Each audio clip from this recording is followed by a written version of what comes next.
Thanks for the chance to tell you about CA Hub, the Cancer Human Biobank, which is breaking news. It hasn't happened yet. We're expecting the first human specimens into this national biobank, the first national biobank for the United States of America, January 1st, 2011. So this is happening right now as we're building this. This has already been declared one of the 10 ideas that are changing the world right now by Time Magazine. So it must be exciting. And I wanted to start with the premise on which this biobank was built. And that is that translational research and the benefits therefrom start with and end with the patient. So this is the whole premise of biobanking, that you take a specimen from a patient, that you bank it, give it out to researchers who turn it into data, and that is turned into products by the private sector primarily and brought back to the patient to improve the length and quality of their life. But in fact, it turns out that the quality of what goes on in the banking process completely determines the quality of what comes out of the pipeline. And that's why CA Hub was created, because it was stated by multiple think tanks, multiple authoritative bodies over the past 5 to 7 years that the most significant bottleneck to this entire process of bringing products to patients is the lack of availability of high-quality human samples for translational research. And the stakes for the National Cancer Institute, in fact for the entire US public, are really wide and deep now, because we have hugely powerful technologies that can deeply interrogate multiple types of biomolecules within these specimens and turn out terabytes of data from a single analysis. But the more specific and more powerful and more sensitive the technologies, the higher the bar for the analytes going into the front end. So the NCI has multiple investments in all of these areas, all of which depend on high quality samples. And if the human being is your experimental animal of choice, this means human samples coming from real patients that must be banked for this research enterprise. So if you want to sum up what we're doing in a phrase, we borrow from the IT world, which is that the assumption is that the quality of the data coming out of the end of the translational research enterprise can never be higher in quality than the analytes going in the front end. So we exist to prevent the garbage in paradigm. And of course, the opposite is considered to be true, that if you put high quality specimens in the front end, you're going to get high quality data out, and the entire pipeline will proceed much more efficiently and effectively. But in point of fact, this is what's happening right now across the research enterprise. And in fact, this is the reason that we are putting a stake in the ground is to turn this process around. That we are going to raise the quality of biospecimens, we are going to raise the bar for the definition of what constitutes quality, and this will perforce set the standards of care for the new era of personalized medicine, when we no longer use generic therapies but approach each person and their disease according to the specific molecular qualities of each, the disease and the host. But in fact, without removing this barrier, we are not going to be able to realize the promise of personalized medicine at all. And of course, this problem of the lack of availability of high-quality biospecimens for the research enterprise is still very much alive and well. This was last month's Wired magazine, which outlined in great detail the nature and scope of this problem. And I just want to show you one graphic that illustrates why we have this problem in the United States. But this is not specific to the United States. This is worldwide, and this is the problem that the entire world faces, and this means that to market products universally around the world, which is where all our pharmas and biotechs go, this problem has to be solved not only for the USA, but for other countries as well. So we invest at the NCI about $70 million plus per annum in biobanking, and we have some deep investments in most of our NCI designated cancer centers and support programs, but the problem is that we never gave them a rule book by which we expected them to operate. So when we went around looking for biospecimens from these biobanks for transformative initiatives like the Cancer Genome Atlas program, which is basically the Human Genome Project for cancer, we found we didn't have what we needed. We didn't have what we needed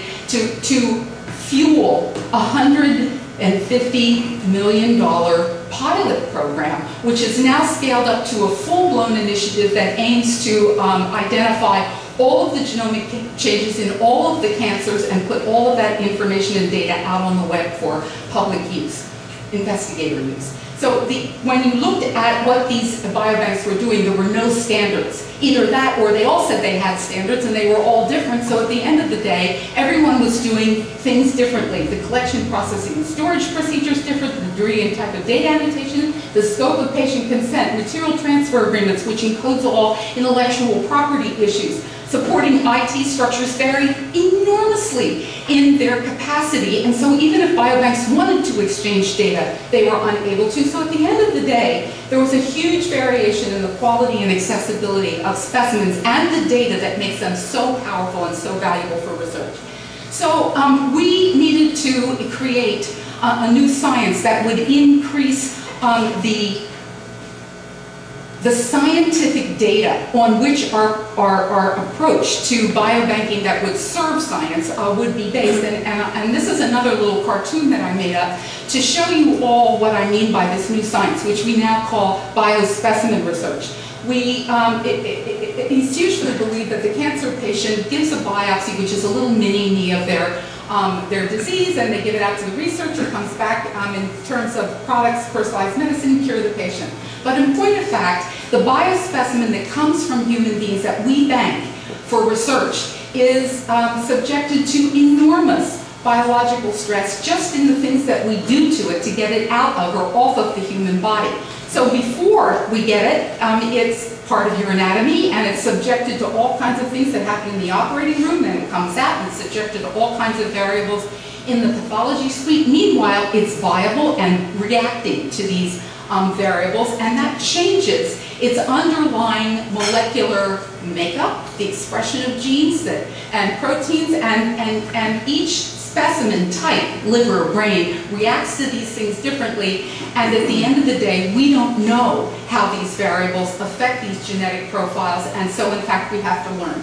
And we don't want to mistake these changes that are induced by artifact to be misinterpreted as biomarkers and go into the product development pipeline, which now, as you know, costs about $1.8 billion and 10 years to get one drug to market. So we are creating a first-in-class national biobank where every single specimen and every piece of data associated with that specimen, from before it came out till it goes to the researcher, is annotated, documented, huge data profiles associated with this, and the molecular integrity, the pathologic quality of these samples will be absolutely ensured. So this is the platinum grade specimen that we hope will transform medicine.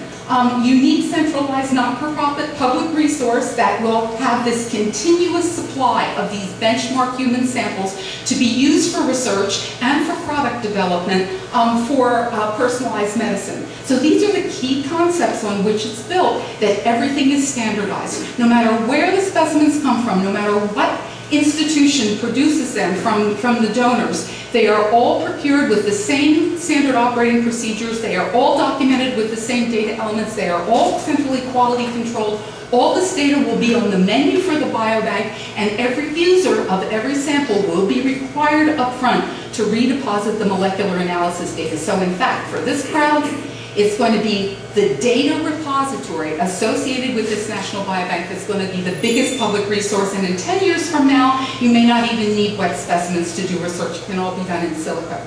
So we went out and did market research to find out what the scientific community needed. What's in high demand, in short supply, what can't they get? Here's the list, and we actually had to get Office of Management and Budget approval to go out and do this market survey, otherwise it's illegal. So we identified all of these issues that they needed specimens from different kinds of patients, different classes of specimens at different time points during the disease and treatment development. And interestingly, we need to know more about human biology. So we need normal human samples. And this is a big challenge because usually normal people with normal biospecimens are using them and are loath to give them up for research. So we're having to develop a have unique ways of collecting them through rapid autopsy programs, through partnerships with organ procurement organizations that harvest organs for transplantation, and to be very clever about the way we put the business model for this thing together. This is a schematic, and this is really my last slide, but it's to show you that this whole thing was developed within the last year with $60 million of our funds. Your tax dollars at work, and if there's ever a way to create jobs, it's biobanking. This is an incredibly labor-intensive enterprise, and we are putting it together through massive numbers of contracts because it had to have an out-of-the-box function. We couldn't build it from the ground up, although we will be transitioning at the end of the hour period. So we're putting all kinds of organizations under contract to get the specimens into the central repository where they will all be standardly quality controlled and analyzed, and they will go out to the public domain. This is equal access by the public, judged only by the quality of the science. So industry, advocacy, other government will all have what they need to do the science. And this is the data resource, which I wanted to present to this group because with the help of even some people in this very room, we are building this, this central data repository for public access with the essential protections of privacy and confidentiality for those valiant patients who have donated bits of themselves to this enterprise. So if you would like to even consider donating at some point in your lifetime, it's within you to give. Thank you.